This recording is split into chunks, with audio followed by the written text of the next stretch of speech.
She was just a waitress to them, invisible, silent, meant only to serve.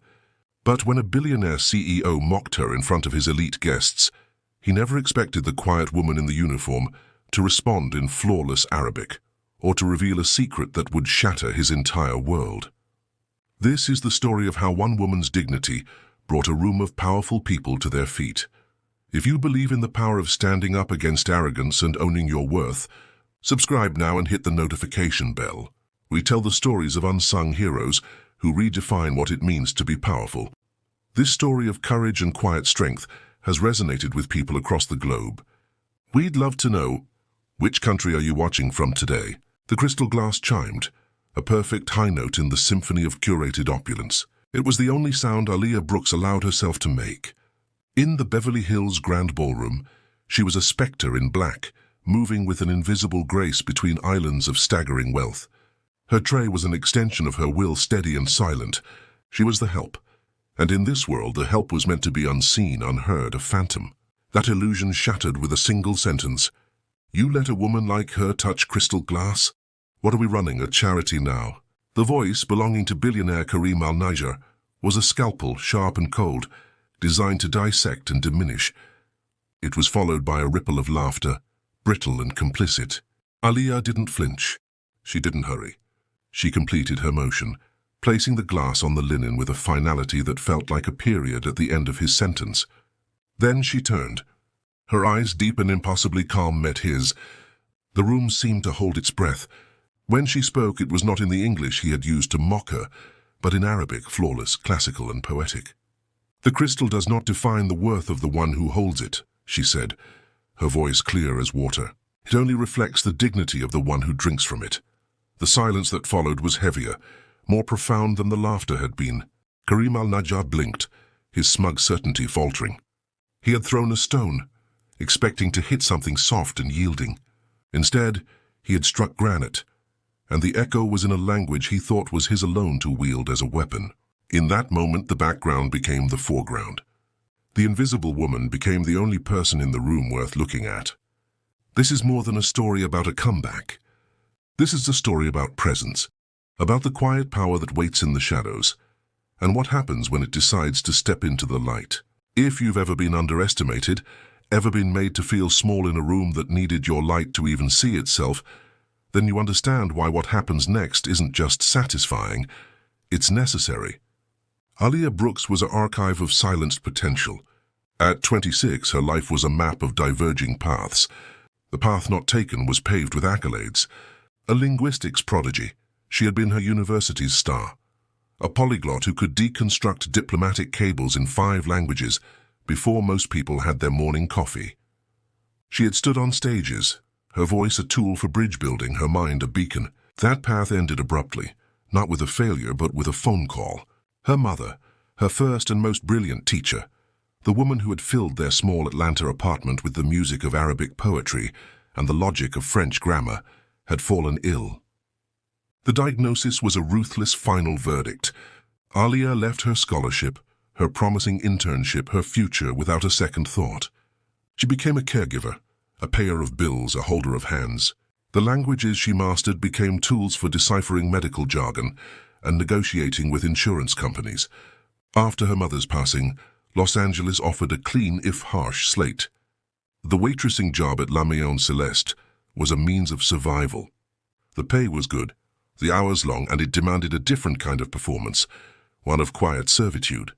She learned to fold her brilliance away, to hide the vast continents of her knowledge behind a polite smile and a steady hand. She became a master of invisibility. But tonight, a last-minute call-in had placed her here, at the pinnacle of elite society, the annual gala for the al-Najar Energy Group. She was the only black waitress on the floor, a solitary figure in a sea of white ties and diamond-studded gowns. She carried her history like a secret weapon, tucked beneath her stiff uniform, unaware that tonight the safety would come off. The Grand Ballroom was a masterpiece of calculated extravagance. It was a world designed to remind you of your place, whether that was at the center of it or on its periphery. Aaliyah moved through the landscape of wealth, her presence an unspoken challenge to its carefully maintained order. The slights began as soft whispers, the casual cruelty of the privileged. Do you think she knows this champagne costs more than her rent? A woman in sapphire silk murmured to her companion. Aliyah continued her work, a study in poise. She approached table 9, the epicenter of the room's power, where Karim al-Najar himself held court. He was a man carved from confidence and money, his charm a well-honed tool for television cameras, his contempt reserved for those he deemed beneath his notice. He watched Aliyah arrange the glasses, his gaze lingering not on her but on the idea of her, a servant in his kingdom. He made a comment in Arabic to his table, a coarse derogatory remark about her posture, comparing her to a laborer. His friends laughed, the sound echoing in the hollow space between their wealth and her humanity. Aliyah placed the final wine glass beside his plate. The sound was clean and precise. She straightened, and the room seemed to tilt on its axis. Her reply in that perfect literary Arabic was not just a translation of words, but a translation of her soul. It was a declaration that she was not who they thought she was. The silence was immediate and total. Karim's smile vanished. The laughter at his table died in their throats. They had expected silence or perhaps a stumbled apology. They had not expected to be outclassed in their own arena. Aliyah did not wait for a response. She gave a slight, almost imperceptible nod, a punctuation mark that signaled the end of the conversation she had just won. She turned to leave, but the confrontation was only beginning. A man named Victor Marek, an economist famed for his sharp tongue and sharper intellect, saw an opportunity to reclaim the room's narrative. He leaned forward, a skeptical smirk on his face. "A pretty line," he said, switching to Arabic. "But let's see if there's a mind behind the poetry. Tell me, do you believe the economic surge in the Maghreb is sustainable, or is it merely a bubble inflated by foreign debt and political instability?" It was a trap, a question designed to expose a pretender. The guests leaned in, vultures ready to feast on a stumbled answer. Aliyah turned to face him. Her expression was not one of fear, but of focus. She took a breath, and then dismantled his question with the precision of a surgeon. She cited recent IMF reports, analyzed infrastructure investment patterns, and wove in historical context about post-colonial economic development. Her Arabic was not just fluent, it was academic, authoritative, and laced with insights that drew nods of surprise from a retired diplomat at the table. Victor Marek blinked, then slowly nodded. "Impressive," he conceded in a quiet English mutter. The victory was silent but absolute. Karim al-Najar said nothing, but a muscle in his jaw tightened. He was losing control of his own party. And then Aliyah reached into the pocket of her apron. The gesture was simple, but in the tense silence it was as dramatic as a drawn sword. She pulled out a small worn envelope. The paper was creased, its edges soft from time. But the wax seal was unmistakable, the embossed logo of the al-Najar Energy Group. Karim's face went pale. "I found this recently," Aliyah said, her voice quiet but carrying to every corner of the table. "It's a letter, an offer for a prestigious summer mentorship scholarship, signed by Mr. al-Najar himself. It was sent to me 4 years ago." A stunned murmur rippled through the guests. She held it up not as a threat but as evidence of a crossroads. "I was the top of my class. I had earned it. But my mother became ill and I had to decline." She paused, letting the weight of her sacrificed future fill the space. "I've often wondered," she continued, her gaze settling on Karim, "if I had walked into your office dressed as I am now, would you have even recognized my name? Or would you have seen only the uniform?" Twist. The question hung in the air, a mirror reflecting their own prejudices back at them. There were no answers. There was only the devastating truth of it. Aliyah carefully returned the letter to her pocket. The artifact of her abandoned dream had become the instrument of her vindication. She moved to continue her work, but the script for the evening had been irrevocably rewritten. Then a new sound broke the silence, a chair gently scraping back. Layla al-Najar, Karim's daughter, stood up.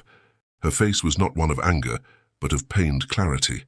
She walked around the table and stopped before Aliyah. "I need to apologize," Layla said, her voice firm. "To you. I have sat at these tables my whole life. I have watched and I have been silent. My silence made me complicit. For that I am sorry. It was a spark on dry tinder." A woman in a diplomatic badge stood up at a nearby table. "She's right," the diplomat announced. "We are all complicit in the culture we tolerate." Then a silver-haired CEO rose, his face grim. Then a young heiress, One by one across the ballroom, people stood. It was not a loud protest, but a quiet, powerful secession from the status quo. They were standing for Aliyah, but they were also standing for their own integrity.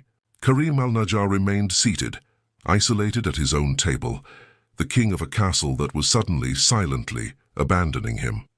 He looked at Aliyah, truly seeing her for the first time, not as staff but as a scholar, a force, a woman who had dismantled his evening with nothing but her intellect and her truth.